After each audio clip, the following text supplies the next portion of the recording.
ನಮಸ್ತೆ ಎಜಿ ನ್ಯೂಸ್ಗೆ ಸ್ವಾಗತ.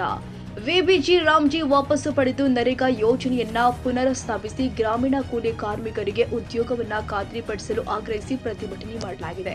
ಗ್ರಾಮೀಣ ಜನತೆ ಉದ್ಯೋಗಕ್ಕಾಗಿ ತಮ್ಮ ಹಳ್ಳಿಗಳನ್ನ ತೊರೆದು ಪಟ್ಟಣಕ್ಕೆ ವಲಸೆ ಹೋಗುವುದನ್ನು ತಡೆಯಲು 2005ರಲ್ಲಿ ಜಾರಿಯಾದ ಮನ್ರೇಗಾ ಯೋಜನೆ ಗಮನಾರ್ಹ ಪಾತ್ರ ವಹಿಸಿತ್ತು.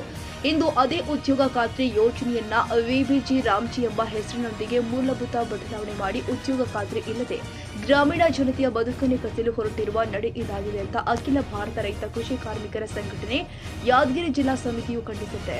ಇಂದು ರೈತ ಕೃಷಿ ಕಾರ್ಮಿಕರ ಬದುಕು ದಿನದಿಂದ ದಿನಕ್ಕೆ ಅಗತ್ಯ ವಸ್ತುಗಳ ಮೇಲೆ ಏರಿಕೆ, ಕೃಷಿ ಒಳ ಸುರಿವುಗಳ ಬೆಲೆ ಏರಿಕೆಯಿಂದಾಗಿ ತತ್ತರಿಸಿ ಹೋಗಿದೆ. ಸಾಲ ಮಾಡಿ ಬೆಳೆದ ಬೆಳೆಗೂ ಸರಿಯಾದ ಬೆಲೆ ನಿಗದಿಯಾಗದೆ ಪ್ರಾಕೃತಿಕ ವಿಕೋಪದಿಂದಾಗಿ ಬೆಳೆದ ಬೆಳೆಯೂ ಕೂಡ ರೈತರಿಗೆ ಸಿದ್ದೆ ಪ್ರತಿ ಬಾರಿಯೂ ನಷ್ಟವನ್ನು ಎದುರಿಸುತ್ತಿದ್ದಾನೆ. ಇಂತಹ ಕಷ್ಟದ ಪರಿಸ್ಥಿತಿಯಲ್ಲಿ ಗ್ರಾಮೀಣ ಜನತೆಯ ಬದುಕಿಗೆ ಆಸರೆಯಾಗಿರುವ ನರೇಗಾ ಯೋಜನೆಯನ್ನ ರದ್ದು ಮಾಡಿ ಉದ್ಯೋಗ ಖಾತ್ರಿ ಇಲ್ಲದ ವಿಬಿಜಿ ರಾಮ್ಜಿಯನ್ನ ಜಾರಿಗೊಳಿಸುತ್ತಿರುವುದು ಗ್ರಾಮೀಣ ಬದುಕನ್ನೇ ಸರ್ವನಾಶ ಮಾಡಿದಂತಾಗಿದೆ. ಪ್ರತಿ ಕೇಂದ್ರ ಬಜೆಟ್ನಲ್ಲಿ ನರೇಗಾ ಯೋಜನೆಗೆ ಹಣ ಕಡಿತಗೊಳಿಸಿದ್ದ ಈಗ ವಿಬಿಜಿ ರಾಮ್ಜಿ ಜಾರಿಗೊಳಿಸುತ್ತಿರುವುದು ಗ್ರಾಮೀಣ ಭಾಗದ ಉದ್ಯೋಗ ಖಾತ್ರಿಗೆ ಕೊಡಲಿ ಪೆಟ್ಟು ನೀಡಿದಂತಾಗಿದೆ. ದೇಶದ 12 ಕೋಟಿಗೂ ಅಧಿಕ ಜನತೆ ನರೇಗಾ ಯೋಜನೆ ಅಡಿಯಲ್ಲಿ ಬದುಕು ಸಾಗಿಸುವುದು ಅಲ್ಲದೆ ಮುಖ್ಯವಾಗಿ ಹೆಣ್ಣು ಮಕ್ಕಳಿಗೆ ಕನಿಷ್ಠ ಆರ್ಥಿಕ ಬಲ ಕೊಟ್ಟಿತು. ಕೃಷಿ ಚಟುವಟಿಕೆ ಇರದ ಸಮಯದಲ್ಲಿ ಹಲವಾರು ಕ್ರಿಯಾ ಯೋಜನೆಗಳ ಮೂಲಕ ಗ್ರಾಮದ ಅಭಿವೃದ್ಧಿ ಕೆಲಸಗಳು ನಡೀತಾ ಇತ್ತು. ಇದರಿಂದ ಹೆಚ್ಚು ಹಳ್ಳಿಗಳನ್ನೇ ಹೊಂದಿರುವ ನಮ್ಮ ದೇಶದಲ್ಲಿ ಗ್ರಾಮೀಣ ಬದುಕು ತಳಮಟ್ಟದ ಆಡಳಿತವು ಕೂಡ ಖಾತ್ರಿಯಾಗಿತ್ತು. ಆದರೆ ಇದೀಗ ಕೇಂದ್ರ ಸರ್ಕಾರವೇ ಅಖಿಲ ಭಾರತ ಮಟ್ಟದಲ್ಲಿ ಇಡೀ ದೇಶದ ಎಲ್ಲಾ ಯೋಜನೆಗಳಿಗೆ ಕೇಂದ್ರೀಕೃತವಾಗಿ ಯೋಜನೆಗಳನ್ನ ರೂಪಿಸಿ ಗ್ರಾಮ ಮಟ್ಟದಲ್ಲಿ ಅನುಷ್ಠಾನಕ್ಕೆ ತರಲು ಹಣ ಬಿಡುಗಡೆ ಮಾಡುವುದು ಗ್ರಾಮೀಣ ಆಡಳಿತಕ್ಕೆ ಧಕ್ಕೆ ತಂದಂತಾಗಿದೆ. ಇದರಿಂದ ಗ್ರಾಮಗಳ ನಿರ್ದಿಷ್ಟ ಅಗತ್ಯಗಳಿಗೆ ಪುರಸ್ಕಾರವಿಲ್ಲದಂತಾಗಿದೆ, ಅವುಗಳು ಸೊರಗಿ ಹೋಗುತ್ತೆ. ಗ್ರಾಮ ಪಂಚಾಯಿತಿ ಅದಕ್ಕೆ ಪೂರಕವಾಗಿ ಯೋಜನೆಗಳನ್ನ ರೂಪಿಸಿದ್ರೂ ಕೂಡ ಅವುಗಳ ಅನುಷ್ಠಾನಕ್ಕೆ ಹಣವಿಲ್ಲದೆ ಜಾರಿಗೊಳ್ಳುವುದಿಲ್ಲ. ಇದರಿಂದ ಗ್ರಾಮೀಣ ಭಾಗದಲ್ಲಿ ಕೃಷಿ ಚಟುವಟಿಕೆ ಇಲ್ಲದ ಸಮಯದಲ್ಲಿ ಕೆಲಸ ಇಲ್ಲದಂತಾಗಿ ನರೇಗಾ ಯೋಜನೆಯ ಮೂಲ ಆಶಯವನ್ನೇ ಗಾಳಿಗೆ ತೂರಿದಂತಾಗಿದೆ. ನರೇಗಾ ಯೋಜನೆ ಅಡಿಯಲ್ಲಿ ಕೇಂದ್ರ ಸರ್ಕಾರವೇ ಕೂಲಿ ಹಣದ ಸಂಪೂರ್ಣ ಜವಾಬ್ದಾರಿಯನ್ನ ಹೊತ್ತುಕೊಂಡು ಹಣ ಬಿಡುಗಡೆಗೊಳಿಸ್ತಾ ಇತ್ತು. ಆದರೆ ಹೊಸ ಯೋಜನೆಯ ಪ್ರಕಾರ ಕೇಂದ್ರ ಸರ್ಕಾರ 60% ಕೂಲಿ ಹಣ ಕೊಡಬೇಕು, ರಾಜ್ಯ ಸರ್ಕಾರ 40% ಹಣ ಮೀಸಲಿಡಬೇಕು. ಅಂದ್ರೆ ಎರಡು ಸರ್ಕಾರಗಳ ನಡುವೆ ಕೂಲಿ ಕಾರ್ಮಿಕರಿಗೆ ಬೆವರು ಸುರಿಸಿ ದುಡಿತಿರುವ ಹಣ ಕೈ ಸೇರುವುದು ಖಾತ್ರಿ ಇಲ್ಲ.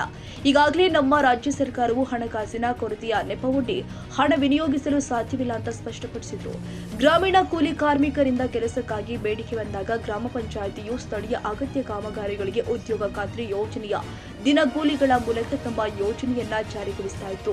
ಇನ್ನು ಮುಂದೆ ನಮೂನೆ 6 ತುಂಬಿ ಕೆಲಸ ಕೇಳುವ ಹಕ್ಕು ಇರದೆ ಗ್ರಾಮೀಣ ಅಭಿವೃದ್ಧಿಯು ಕ್ರಿಯಾ ಯೋಜನೆಯಲ್ಲಿ ಇರದೆ ಇರೋದ್ರಿಂದ ಗ್ರಾಮೀಣ ಬದುಕು ದುಸ್ತರವಾಗಿದೆ.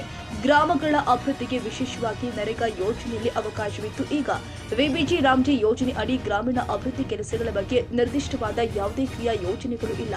ಸ್ವಾತಂತ್ರ್ಯ ಬಂದು 78 ವರ್ಷಗಳು ಕಳೆದರೂ ಕೂಡ ಇಂದಿಗೂ ಎಷ್ಟೋ ಗ್ರಾಮಗಳ ಮೂಲಭೂತ ಸೌಲಭ್ಯಗಳು ಇಲ್ಲದೆ ಅಭಿವೃದ್ಧಿ ಕಾಣದೆ ಕುಗ್ರಾಮಗಳಾಗಿ ಉಳಿದಿದೆ. ಇಂತಹ ಪರಿಸ್ಥಿತಿಯಲ್ಲಿ ನರೇಗಾ ಯೋಜನೆ ಅಡಿ 200 ಮಾನವ ದಿನವನ್ನ ನೀಡಿ 600 ರೂಪಾಯಿ ವೇತನವನ್ನ ನೀಡಿ ಗ್ರಾಮೀಣ ಕೂಲಿಯನ್ನ ಭದ್ರಪಡಿಸಬೇಕಾಗಿತ್ತು. ವಿಪರ್ಯಾಸ ಅಂದ್ರೆ ವಿಬಿಜಿ ರಾಮ್ಜಿ ಯೋಜನೆಯಲ್ಲಿ ಕೆಲಸ ಕೇಳುವ ಹಕ್ಕು ಇರದೆ ನಿರುದ್ಯೋಗ, ವಲಸೆ ಹೋಗುವ ಬದುಕಿ ಕೂಲಿ ಕಾರ್ಮಿಕರಿಗೆ ಖಾತ್ರಿಯಾಗುತ್ತೆ. ಆದ್ದರಿಂದ ಕೂಡಲೇ ಕೇಂದ್ರ ಸರ್ಕಾರ ಕೂಲಿ ಕಾರ್ಮಿಕರ ಹಿತಕ್ಕೆ ವಿರುದ್ಧವಾಗಿರುವ ವಿಬಿಜಿ ರಾಮ್ಜಿ ವಾಪಸ್ ಪಡೆಯಬೇಕು ಅಂತ ಎಐಕೆಕೆಎಂಎಸ್ ಸಂಘಟನೆಯು ಆಗ್ರಹ ಪೂರ್ವಕವಾಗಿ ಮನವಿ ಮಾಡುತ್ತೆ.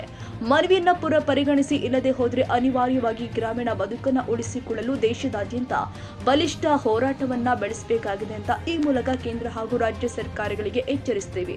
ಇನ್ನು ಬೇಡಿಕೆಗಳನ್ನ ನೋಡುವುದಾದರೆ ಕೃಷಿ ಕಾರ್ಮಿಕರ ಬದುಕಿಗೆ ಮಾರಕವಾಗಿರುವ ವಿಬಿಜಿ ರಾಮ್ಜಿ ಕಾಯ್ದೆಯನ್ನ ಕೂಡಲೇ ಹಿಂಪಡೆಯಬೇಕು. ನರೇಗಾ ಯೋಜನೆಯನ್ನ ಮರುಸ್ಥಾಪಿಸಿ ವಾರ್ಷಿಕ 200 ದಿನಗಳ ಕೂಲಿಯನ್ನ ಹಾಗೂ 600 ವೇತನವನ್ನ ನಿಗದಿಪಡಿಸಬೇಕು. ಬೇಡಿಕೆ ಮನವಿ ಪತ್ರವನ್ನ ಮಾನ್ಯ ಜಿಲ್ಲಾಧಿಕಾರಿಗಳ ಮೂಲಕ ಪ್ರಧಾನಮಂತ್ರಿ ಹಾಗೂ ಮುಖ್ಯಮಂತ್ರಿಗಳಿಗೆ ಸಲ್ಲಿಸಲಾಗಿದೆ. ಈ ಪ್ರತಿಭಟನೆಯ ನೇತೃತ್ವವನ್ನ ಎಐಕೆಕೆಎಂಎಸ್ ಜಿಲ್ಲಾಧ್ಯಕ್ಷರು ಆದ ಶರಣಗೌಡ ಗೂಗಲ್ ರವರು ವಹಿಸಿಕೊಂಡಿದ್ರು. ಈ ಸಂದರ್ಭದಲ್ಲಿ ಜಿಲ್ಲಾ ಕಾರ್ಯದರ್ಶಿ ಭೀಮರೆಡ್ಡಿ ಹಿರೇಬಾನರ್, ಜಿಲ್ಲಾ ಉಪಾಧ್ಯಕ್ಷರು ಆದ ಸಿದ್ದಪ್ಪ ಬಡಿಗೇರ್, ಜಮಾಲ್ ಸಾಬ್, ಜಿಲ್ಲಾ ಸಹ ಕಾರ್ಯದರ್ಶಿ ಸುಭಾಷ್ ಚಂದ್ರ ಬಾವನೂರ್, ಜಿಲ್ಲಾ ಸಮಿತಿ ಸದಸ್ಯರಾಜು ಇಮ್ಲಾಪುರ್ ಹಾಗೂ ಮರೆಪ್ಪ ಹಂಪಿನ್, ಮಲ್ಲಪ್ಪ ಸಿದ್ದಪ್ಪ ಶೇಖರ್, ಶರಣಪ್ಪ ಬಸಪ್ಪ ದರವಿ, ಸುಶೀಲಮ್ಮ, ರುದ್ರಮ್ಮ, ಭೀಮಮ್ಮ, ಅಭಿದಾ ಬೇಗಂ ಸೇರಿ ಅನೇಕರು ಉಪಸ್ಥಿತರಿದ್ದರು.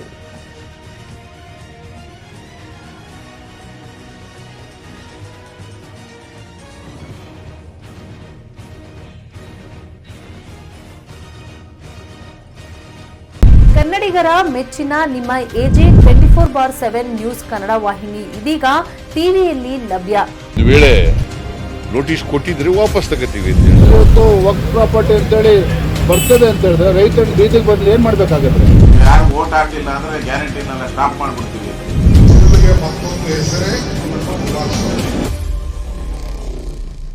ಕರ್ನಾಟಕ ಮತ್ತು ದೇಶ ವಿದೇಶ 360 ಡಿಗ್ರಿ ಸುದ್ದಿ ಹಾಗೂ ಉತ್ತರ ಕರ್ನಾಟಕ ಬೆಳಗಾವಿ, ಬಾಗಲಕೋಟೆ, ಧಾರವಾಡ, ಹಾವೇರಿ, ಗದಗ, ಬಿಜಾಪುರ ಜಿಲ್ಲೆಯ ಕ್ಷಣ ಕ್ಷಣದ ವಿವರವನ್ನ ಪಡೆಯುವುದಕ್ಕೆ ಎಜೆ 24/7 ನ್ಯೂಸ್ ಕನ್ನಡ ವಾಹಿನಿಯನ್ನ ಲೈಕ್ ಮಾಡಿ, ವಿಡಿಯೋಗಳನ್ನ ಶೇರ್ ಮಾಡಿ, ಕಮೆಂಟ್ ಮಾಡುವ ಮೂಲಕ ನಮ್ಮ ವಾಹಿನಿಗೆ ಸಹಕಾರ ನೀಡಿ ಮತ್ತು ಚಾನೆಲ್ ಅನ್ನ ಸಬ್ಸ್ಕ್ರೈಬ್ ಮಾಡಿ.